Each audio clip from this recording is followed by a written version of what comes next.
Hello ನಮಸ್ಕಾರ ವೀಕ್ಷಕರೇ. 60 ವರ್ಷಗಳ ನಂತರ ಈ 7 ಅಭ್ಯಾಸಗಳನ್ನು ಮುಂದುವರಿಸಿದರೆ ನಿಮ್ಮ ದೇಹ ಪ್ರತಿದಿನ ದುರ್ಬಲಗೊಳ್ಳುತ್ತಾ ಹೋಗುತ್ತದೆ. ನೀವು 60ಕ್ಕಿಂತ ಮೇಲ್ಪಟ್ಟವರಾಗಿದ್ದರೆ ಅಥವಾ ಮನೆಯಲ್ಲಿ ಹಿರಿಯರಿದ್ದರೆ ಈ ಮಾಹಿತಿಯನ್ನು ಕೊನೆವರೆಗೂ ನೋಡಿ. 60ರ ನಂತರ ಶಕ್ತಿ ಕೇವಲ ಊಟದಿಂದ ಬರುವುದಿಲ್ಲ, ನಾವು ಹೇಗೆ ಇದ್ದೇವೆ ಅದು ಮುಖ್ಯವಾಗುತ್ತದೆ. ಸ್ನೇಹಿತರೆ, ಹೊಸಬ್ರು ಯಾರಾದರೂ ನಮ್ಮ ಚಾನೆಲ್ನ ಭೇಟಿಯಾಗಿದ್ದರೆ ಈಗಲೇ ನಮ್ಮ ಚಾನೆಲ್ನ ಸಬ್ಸ್ಕ್ರೈಬ್ ಮಾಡಿಕೊಂಡು ವಿಡಿಯೋಗೆ ಒಂದು ಲೈಕ್ ನೀಡುವುದನ್ನು ಮರೆಯಬೇಡಿ. ನಿಮ್ಮ ಅನಿಸಿಕೆಗಳನ್ನು ಕಮೆಂಟ್ ಮೂಲಕ ತಪ್ಪದೇ ತಿಳಿಸಿ.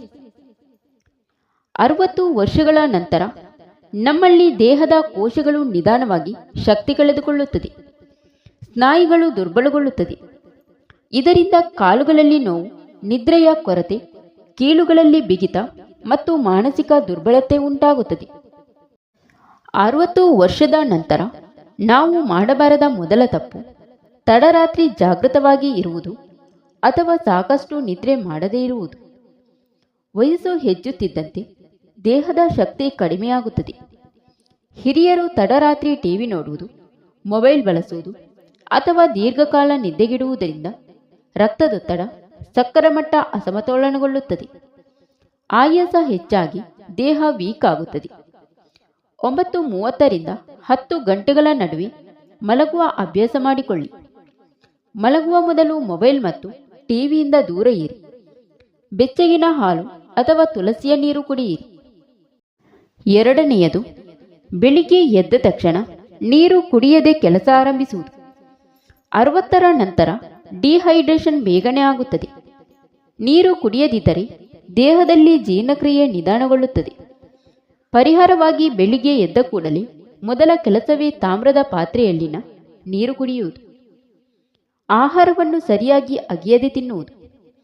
ಹಿರಿಯರಲ್ಲಿ ಹಲ್ಲುಗಳು ಇರುವುದಿಲ್ಲ, ಅವರು ಒಸಡುಗಳಲ್ಲಿ ಅಗಿಯುತ್ತಾರೆ. ಇದರಿಂದ ಅಗಿದ ಆಹಾರ ಜೀರ್ಣವಾಗದೆ ಹೊಟ್ಟೆಯ ಮೇಲೆ ಒತ್ತಡ ಏರಿ ಜೀರ್ಣಕ್ರಿಯೆ ದುರ್ಬಲಗೊಳಿಸುತ್ತದೆ. ಪೋಷಕಾಂಶಗಳು ದೇಹಕ್ಕೆ ತಲುಪದೆ ಆಮ್ಲತೆ, ಮಲಬದ್ಧತೆ ಮತ್ತು ಸ್ನಾಯು ದುರ್ಬಲತೆ ಉಂಟಾಗುತ್ತದೆ. ಪ್ರತಿ ತುತ್ತನ್ನು ಕನಿಷ್ಠ 30 ರಿಂದ 50 ನಿಮಿಷ ನಿಧಾನವಾಗಿ ತಿನ್ನಿರಿ ಮತ್ತು ತಿನ್ನುವಾಗ ಟಿವಿ ಅಥವಾ ಮೊಬೈಲ್ ನೋಡುತ್ತಾ ತಿನ್ನಬೇಡಿ. 4. ಬೆಳಗಿನ ಉದ್ಯಾನವನದ ನಡಿಗೆಯನ್ನು ಬಿಡುವುದು. ಅನೇಕರು ಈಗ ನಡೆಯುವ ಅಗತ್ಯವಿಲ್ಲ, ದೇಹ ಆಯಾಸಗೊಂಡಿದೆ ಅಂದುಕೊಳ್ಳುತ್ತಾರೆ. ಆದರೆ ಸತ್ಯವೆಂದರೆ ನೀವು ಎಷ್ಟು ಹೆಚ್ಚು ನಡೆಯುತ್ತೀರೋ ಅಷ್ಟು ದೀರ್ಘಕಾಲ ಬದುಕುತ್ತೀರಿ. ನಡಿಗೆ ದೇಹದ ಪ್ರತಿ ನರಕ್ಕೆ ಆಮ್ಲಜನಕ ತಲುಪಿಸುತ್ತದೆ. ಕೀಲುಗಳಲ್ಲಿ ಹೊಂದಿಕೊಳ್ಳುವಿಕೆ, ಸ್ನಾಯು ದುರ್ಬಲತೆ, ಆಲಸ್ಯ, ನಿದ್ರೆಯ ಕೊರತೆ, ಮಧುಮೇಹ ಮತ್ತು ಹೃದಯದ ಅಪಾಯವನ್ನು ಕಡಿಮೆ ಮಾಡುತ್ತದೆ. 5ನೇಯದು, ಹೆಚ್ಚು ಕರಿದ ಅಥವಾ ಸಿಹಿ ಆಹಾರ ಸೇವನೆ. 60ರ ನಂತರ ಜೀರ್ಣರಸಗಳ ಉತ್ಪಾದನೆ ಕಡಿಮೆಯಾಗಿ ಭಾರೀ ಆಹಾರ ಜೀರ್ಣಿಸಲು ದೇಹ ಹೋರಾಡುತ್ತದೆ. ಆದ್ದರಿಂದ ಪರೋಟ, ಮಿಠಾಯಿ ಅಥವಾ ಜಂಕ್ ಫುಡ್ ತಿನ್ನುವುದು ಯಕೃತ್, ಮೂತ್ರಪಿಂಡ ಮತ್ತು ಹೃದಯವನ್ನು ದುರ್ಬಲಗೊಳಿಸುತ್ತದೆ. ಬೇಯಿಸಿದ ಸರಳ ಮತ್ತು ಮನೆಯ ಆಹಾರಕ್ಕೆ ಮಾರ್ಗ ಮಾಡಿ. ಹೆಚ್ಚು ಬೇಳೆಕಾಳು, ಸೂಪು, ಹಣ್ಣು ಮತ್ತು ಹೆಚ್ಚು ತರಕಾರಿಗಳನ್ನು ಸೇವಿಸಿ. 6. ವಯಸ್ಸು 60ರ ನಂತರ ದಿನಪೂರ್ತಿ ಒಂದೇ ಜಾಗದಲ್ಲಿ ಕುಳಿತಿರುವುದು ಅಥವಾ ಮಲಗಿರುವುದು. ದೇಹಕ್ಕೆ ಚಲನೆ ಇದ್ದಾಗ ಮಾತ್ರ ಆರೋಗ್ಯ ಉಳಿಯುತ್ತದೆ. ಹಿರಿಯರು ದೀರ್ಘಕಾಲ ಕುರ್ಚಿ ಅಥವಾ ಹಾಸಿಗೆಯ ಮೇಲೆ ಇದ್ದರೆ ಸ್ನಾಯುಗಳು ನಿಷ್ಕ್ರಿಯಗೊಂಡು ರಕ್ತದ ಹರಿವು ಕಡಿಮೆಯಾಗಿ ಮೊಣಕಾಲು ಬಿಗಿತ, ಕಾಲುಗಳಲ್ಲಿ ಊತ, ಸ್ನಾಯು ಸೆಳೆತ ಉಂಟಾಗುತ್ತದೆ. ಅರ್ಧ ಗಂಟೆಗೊಮ್ಮೆ ಎದ್ದು 2 ನಿಮಿಷ ನಡೆಯಿರಿ. ಹಗುರ ಯೋಗಾಸನಗಳಾದ ತಾಂಡಾಸನ, ಪವನಮುಕ್ತಾಸನ, ವಜ್ರಾಸನ ಮಾಡಿ. 7. ಬೆಳಿಗ್ಗೆ ಎದ್ದ ಕೂಡಲೇ ಚಹಾ ಕುಡಿಯುವುದು ಸಾಮಾನ್ಯ. ಆದರೆ ವಯಸ್ಸು ಹೆಚ್ಚುತ್ತಿದ್ದಂತೆ ಕೆಫಿನ್ ಮತ್ತು ಮದ್ಯದ ಅತಿಯಾದ ಸೇವನೆಯಿಂದ ನಿದ್ರೆಯ ಕೊರತೆ, ಯಕೃತ್, ಮೂತ್ರಪಿಂಡದ ಮೇಲೆ ಪರಿಣಾಮ ಬೀರುತ್ತದೆ. ದಿನಕ್ಕೆ ಕೇವಲ ಒಮ್ಮೆ ಚಹಾ ಅಥವಾ ಕಾಫಿ ಕುಡಿಯಿರಿ. ಮದ್ಯ ಮತ್ತು ತಂಬಾಕನ್ನು ತಪ್ಪಿಸಿ.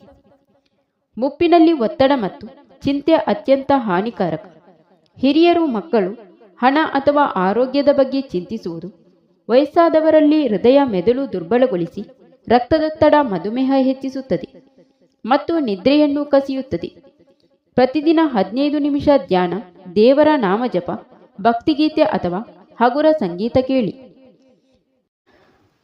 ದಿನನಿತ್ಯದ ಅಭ್ಯಾಸಗಳೆಂದರೆ ಬೆಳಗಿನ ಬಿಸಿಲಿನಲ್ಲಿ ಕುಳಿತು ವಿಟಮಿನ್ ಡಿ ಪಡೆಯಿರಿ. ದಿನಕ್ಕೆ ಕನಿಷ್ಠ 8 ಗ್ಲಾಸ್ ನೀರು ಕುಡಿಯಿರಿ. ಪ್ರತಿದಿನ ಮನಸ್ಸು ಶಾಂತವಾಗಿರಲು ಮಲಗುವ ಮೊದಲು ಫೋನ್ ಸ್ವಿಚ್ ಆಫ್ ಮಾಡಿ. ಪ್ರಿಯರೊಂದಿಗೆ ಮಾತನಾಡಿ ಮತ್ತು ನಗೆಯಿರಿ. Thank you for watching. ಸ್ನೇಹಿತರೆ, ವಿಡಿಯೋ ಇಷ್ಟ ಆದರೆ ಒಂದು ಲೈಕ್ ನೀಡಿ, ವಿಡಿಯೋನ ನಿಮ್ಮ ಫ್ರೆಂಡ್ಸ್ಗೆ ಶೇರ್ ಮಾಡಿ, ಚಾನಲ್ನ ಸಬ್ಸ್ಕ್ರೈಬ್ ಮಾಡಿಕೊಂಡು ನಿಮ್ಮ ಅನಿಸಿಕೆಗಳನ್ನು ಕಮೆಂಟ್ ಮೂಲಕ ತಪ್ಪದೇ ತಿಳಿಸಿ.